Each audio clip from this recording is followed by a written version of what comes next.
Bismillahirrahmanirrahim. Assalamualaikum warahmatullahi wabarakatuh. Alhamdulillahi Rabbil alamin. Wassalatu wassalamu ala man la nabiyya ba'da wa ala alihi wa sahbihi wa man wala amma ba'd. Ikhwatul Islam, a'azakumullah, para peserta kajian tafsir Al-Quran. Semoga Allah Subhanahu wa Ta'ala senantiasa menjaga dan merahmati kita semua. Tidak henti-hentinya kita senantiasa memuji Allah Subhanahu wa Ta'ala dan bersyukur kepadanya atas segala limpah rahmat dan hidayahnya sehingga kita dapat berkumpul kembali di ruang Zoom ini dalam program pengkajian tafsir Al-Quran. Salawat dan salam senantiasa tercurahkan kepada junjungan kita Nabiullah Muhammad sallallahu alaihi wasallam beserta keluarga dan para sahabatnya, para pengikutnya yang tetap setia berpegang teguh kepada sunnah-sunnah beliau dan para sahabatnya hingga hari kiamat kelak. Amin ya rabbal alamin. Ya ikhwatal Islam rahimakumullah, para peserta kajian tafsir yang sama dimuliakan Allah. Insyaallah pada malam hari ini kita akan mengkaji tafsir sebuah kitab tafsir Al-Quran yang berjudul Tafsir Al-Karimur Rahman fi Tafsir Kalamil Mannan. Sebuah tafsir yang sangat bagus ya, yang ditulis oleh Syekh Al-Allama Abdurrahman bin Nasir As-Sa'di rahimahullahu taala. Baiklah, kita sampai pada penjelasan tafsir surah Asy-Syarah namanya. Surah Asy-Syarah. Asy-Syarah artinya ke lapangan. Ya, Asy-Syarah artinya ke lapangan. Surah Asy-Syarah ini adalah surah Makkiyah karena dinamakan Makkiyah karena diturunkan kepada Nabi kita Muhammad SAW melalui perantara malaikat Jibril sebelum Nabi hijrah ke Madinah. Surah Asy-Syarah ini atau Al-Insyirah ini berisi 8 ayat. Baiklah, sebelum saya membacakan tafsirnya berdasarkan dari kitab ini, saya akan bacakan dulu ayatnya atau surahnya. A'udzu billahi minasyaitonir rajim. Bismillahirrahmanirrahim. Alam nashrah laka sadrak wa wada'na 'anka wizrak alladhi anqadha dhahrak wa rafa'na laka dhikrak fa inna ma'al 'usri yusra ma'al 'usri yusra fa idza faragta fansab wa ila rabbika farghab.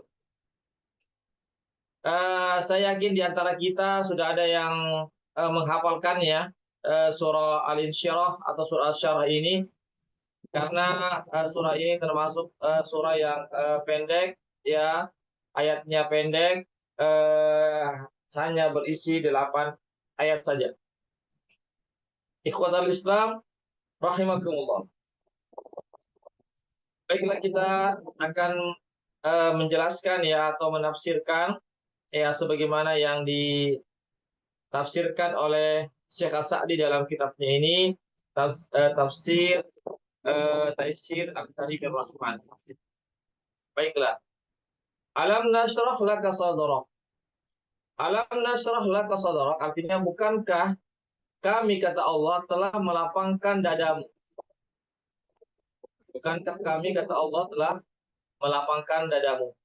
Di sini ada pertanyaan, bukankah? Ulama mengatakan ini adalah pertanyaan takriri, namanya istifham takriri, yaitu istifham yang tidak membutuhkan jawaban. Karena istifham ini artinya pertanyaan ini tidak membutuhkan jawaban karena pertanyaan ini menunjukkan penetapan.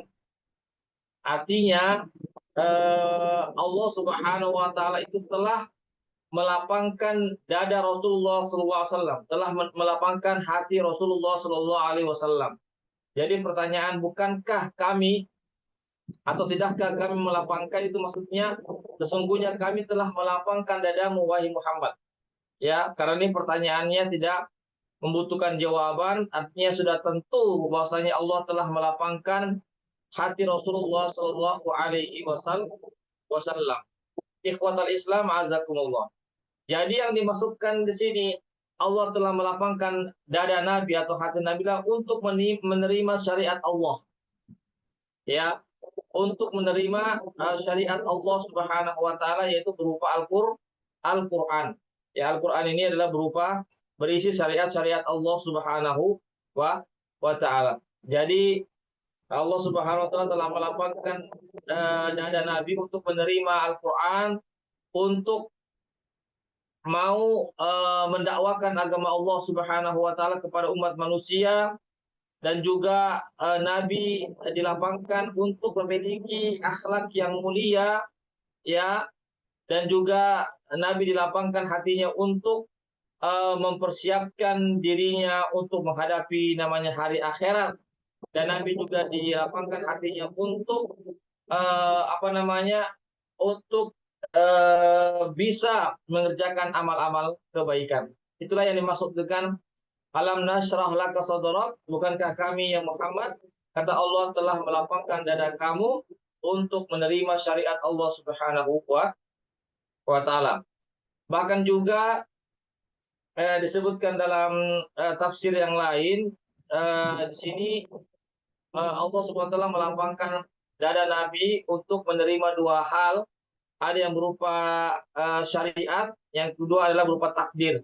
Takdir ini adalah musibah-musibah yang menimpa Rasulullah SAW, yaitu Nabi diberikan kelapangan dada dari Allah Subhanahu wa taala untuk menerima segala cobaan-cobaan, takdir-takdir yang menimpa Rasulullah SAW.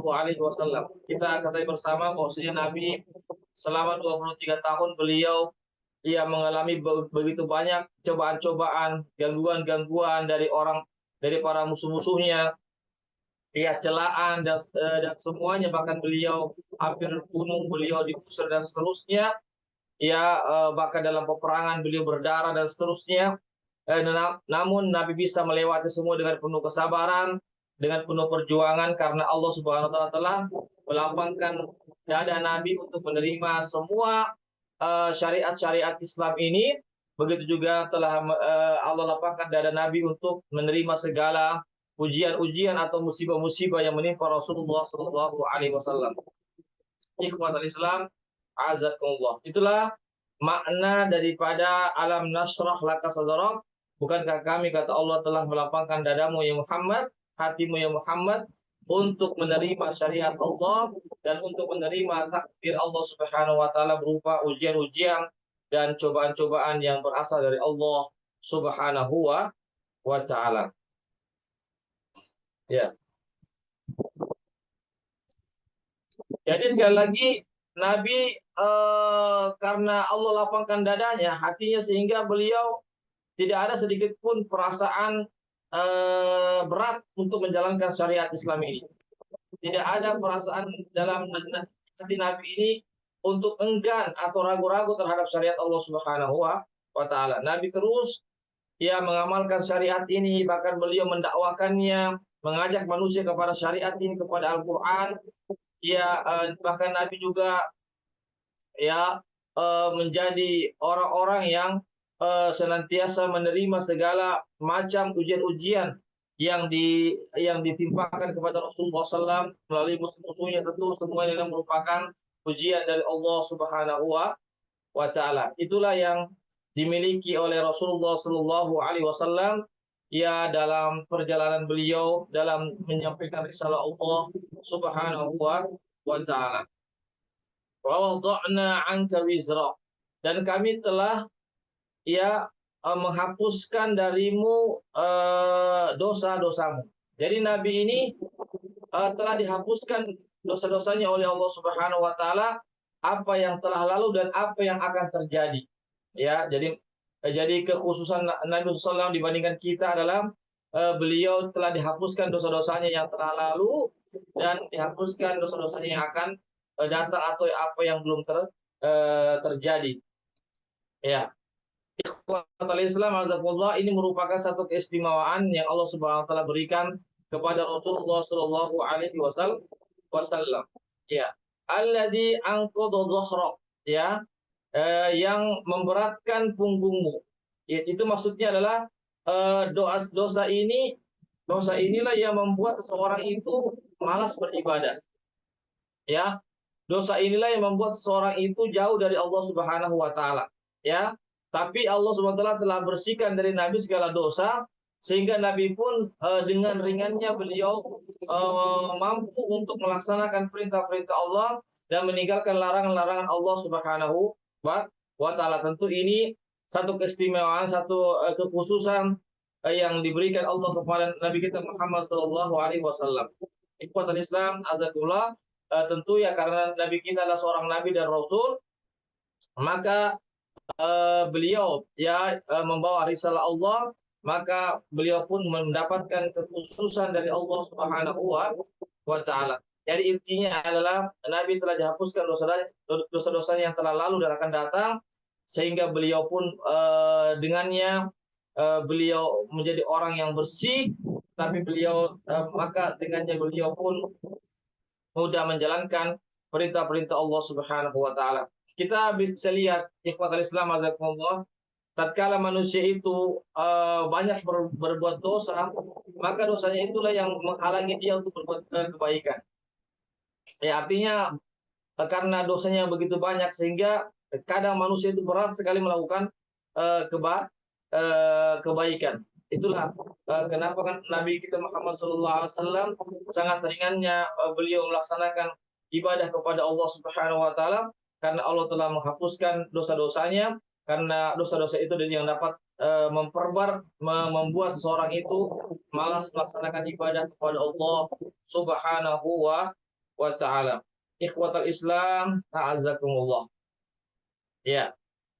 Jadi dalil bahwasanya Allah Subhanahu wa taala telah menghapuskan dosa-dosa Nabi yang telah lalu dan akhirnya akan datang sebagaimana firman Allah Subhanahu wa taala, liyaghfira lakallahu ma taqaddama min dzambika wa ma ta'akhkhar. Ya, sesungguhnya Allah ingin menghapuskan ya dosamu, apa yang telah engkau lakukan dan apa yang akan kamu lakukan, maka Nabi telah dihapuskan dosa-dosanya oleh Allah Subhanahu wa taala. Ikhwatal Islam, alhamdulillah. Adapun kita ini ya tidak ada jaminan dari Allah, ya tidak ada jaminan dari Allah Subhanahu wa taala. Artinya kita tentu karena tidak ada jaminan sebagaimana Nabi mendapatkan jaminan diampunkan dosa-dosa beliau yang lalu dan akan datang, maka kita pun juga harus ya lebih untuk ya banyak-banyak kita mohon ampun kepada Allah Subhanahu wa taala. Nabi saja yang sudah dijamin surga oleh Allah Subhanahu wa taala, yang telah dihapuskan dosa yang telah lalu dan akan datang, tetapi Nabi adalah orang yang paling banyak berzikir kepada Allah Subhanahu wa taala. Nabi adalah orang yang paling banyak memohon ampun kepada Allah Subhanahu wa taala. Nabi adalah orang yang paling sering atau yang sangat ya bersemangat dalam menjalankan perintah-perintah Allah Subhanahu wa taala.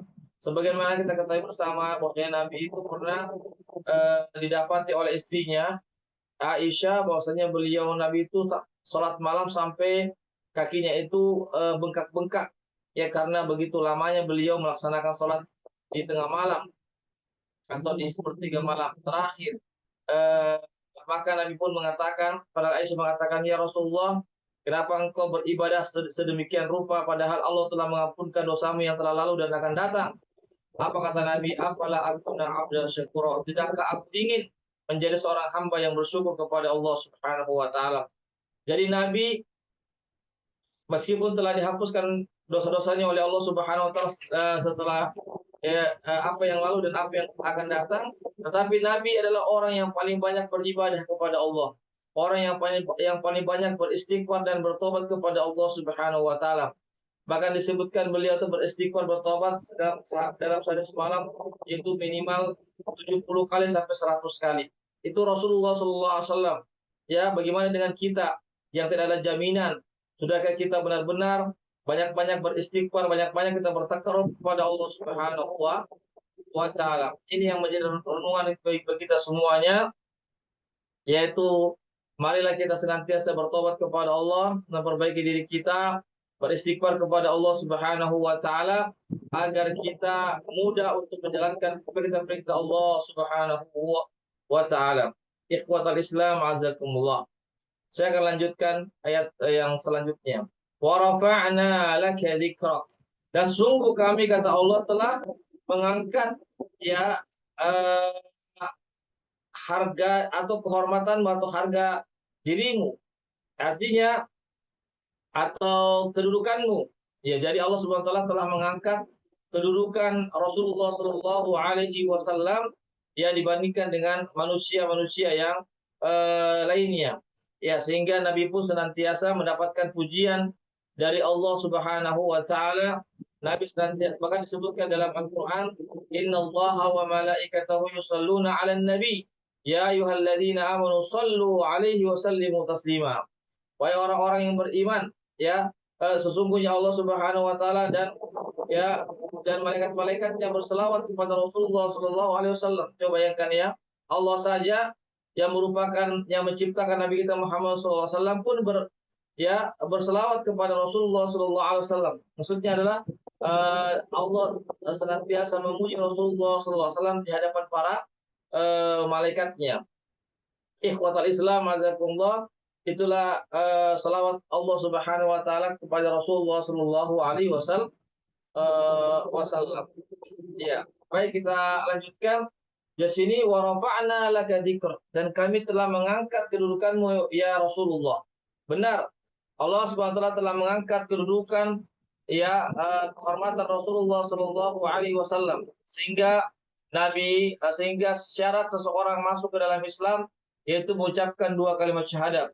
Asyhadu an la ilaha illallah wa asyhadu anna Muhammadan abduhu wa rasuluh. Yang artinya saya bersaksi tidak ada yang berhak disembah melainkan Allah saja, dan saya bersaksi bahwasanya Nabi Muhammad adalah hamba dan utusannya. Ya, ini menunjukkan bahwasanya Nabi senantiasa dipuji oleh Allah, senantiasa disebut-sebut namanya oleh Allah Subhanahu wa taala. Bahkan kita pun senantiasa berselawat kepada Rasulullah Shallallahu alaihi wasallam. Yang kedua, juga pada tasyahud akhir, ya, pada tasyahud akhir ya kita senantiasa menyebut atau bersaksi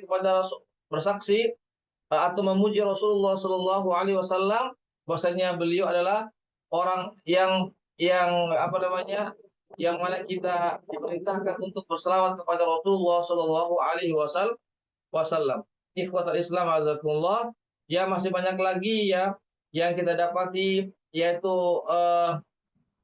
yang mana kala disebut nama Allah, di situ juga disebut nama Rasulullah Shallallahu alaihi wasallam. Seperti tadi, orang yang mau masuk Islam maka dia mengucapkan dua kalimat syahadat. Yang kedua, orang yang azan pun juga mengucapkan dua kalimat syahadat. Yang ketiga adalah ketika iqamah juga hendak melaksanakan sholat, ketika sholat sudah akan ditegakkan juga kita juga disebutkan di iqamah itu adalah lafaz-lafaz yang bersaksi bahwasanya tidak ada yang berhak disembah melainkan Allah, dan bersaksi bahwasanya Nabi kita Muhammad SAW adalah utusan hamba dan utusan Allah Subhanahu wa taala. Maka dalam khutbah-khutbah juga, dalam khutbah-khutbah ceramah-ceramah, kita juga senantiasa kita berselawat kepada Rasulullah Shallallahu alaihi wasallam. Ini intinya bahwasanya kita mesti senantiasa berselawat kepada Rasulullah Shallallahu alaihi wasallam. Ya, ikhwatul Islam azakumullah, ya kita lanjutkan ya pembahasan ini ya, bahwasanya Allah Subhanahu wa taala telah melampaukan dada Nabi sehingga Nabi pun bisa menerima ya dengan lapang dada, ya dengan penuh keikhlasan dan kesabaran terhadap syariat Islam ini yang mesti dijalankan. Yang kedua, juga menerima segala takdir dari Allah Subhanahu wa taala, khususnya takdir yang menyakitkan hati seseorang, takdir yang bisa melemahkan diri seseorang, tetapi semua itu dihadapi dengan tabah, dengan kesabaran, dengan seraya mengharap ridho dan ampunan serta pahala di sisi Allah Subhanahu wa taala. Ini yang perlu kita perhatikan, ikhwat Islam azakumullah. Kemudian ya wa rafa'na laka dzikrak, Ini juga Allah Subhanahu wa taala telah menanamkan dalam hati-hati kaum muslimin untuk cinta kepada Rasulullah Shallallahu alaihi wasallam, untuk memberikan pemuliaan, ya, pengagungan kepada Rasulullah Shallallahu alaihi wasallam. Dia pengagungan bukan pengagungan kita menyembah nabi, meminta kepada nabi, tapi kita mengagungkan nabi karena nabi adalah utusan Allah yang membawa risalah kepada kita, umat manusia ini. Ya, dengan petunjuknya nabi dan rasul inilah sehingga kita pun menjadi orang-orang yang senantiasa mendapatkan perlindungan dari Allah Subhanahu wa taala. Ya, ini penting sekali, ya, ikhwatal Islam, kita mencintai Rasulullah sallallahu alaihi wasallam, kita memuliakan beliau, kita senantiasa mengagungkan Rasulullah sallallahu alaihi wasallam karena beliau adalah utusan Allah Subhanahu wa taala. Dengannya kita mengetahui yang mana hak, mana yang batil. Dengannya kita akan mengetahui mana yang sunnah, mana yang bid'ah. Dengannya kita mendapatkan kebahagiaan hidup di akhirat kelak. Dengannya kita telah menjalankan perintah Allah Subhanahu wa taala, yaitu kita diperintahkan untuk mentaati Allah dan Rasul-Nya. Ikhwatal Islam azakumullah, sedikit lagi kami lanjutkan. Fa inna ma'al usri yusra, inna ma'al usri yusra. Sesungguhnya bersamaan dengan kesukaran itu ada kemudahan. Sesungguhnya bersama dengan kesukaran itu ada kemudahan. Jadi dalam ayat ini Allah Subhanahu wa taala memberikan gembira yang sangat besar kepada Nabi kita Muhammad SAW khususnya dan kepada umat Islam, ya, ikhwatal Islam azakumullah.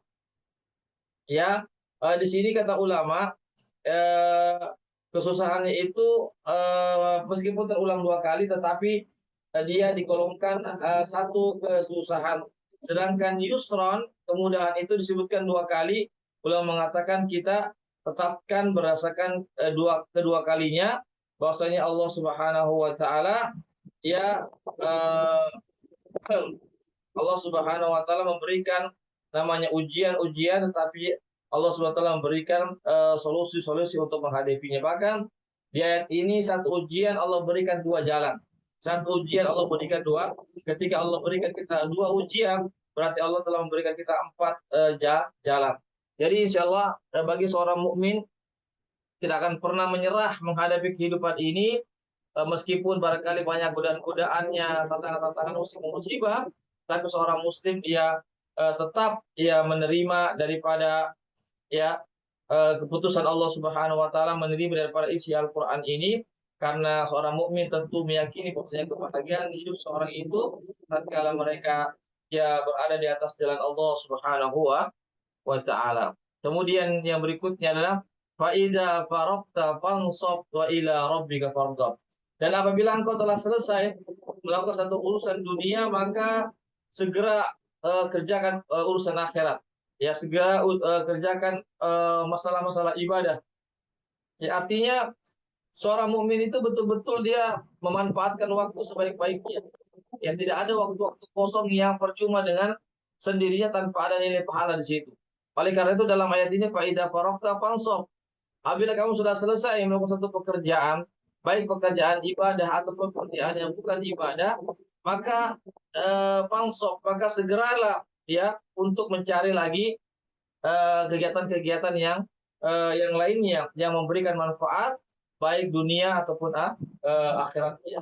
Wa ila rabbika farghab, dan hanya kepada engkau lah engkau mengharapkan permohonannya agar segala amal ibadah kita diterima di sisi Allah Subhanahu wa taala. Farghab di sini juga berarti berdoa.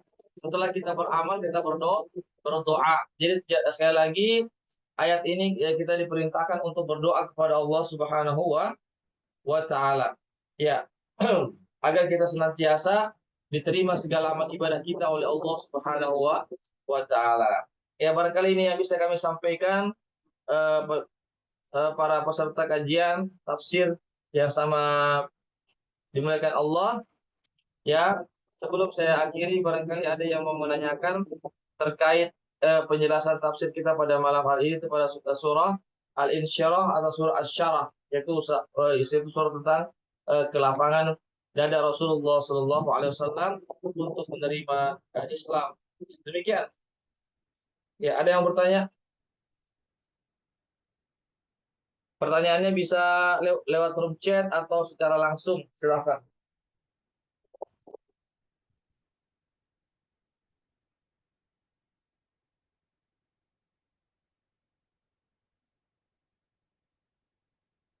Ya, kalau tidak ada maka kami cukupkan sampai di sini ya.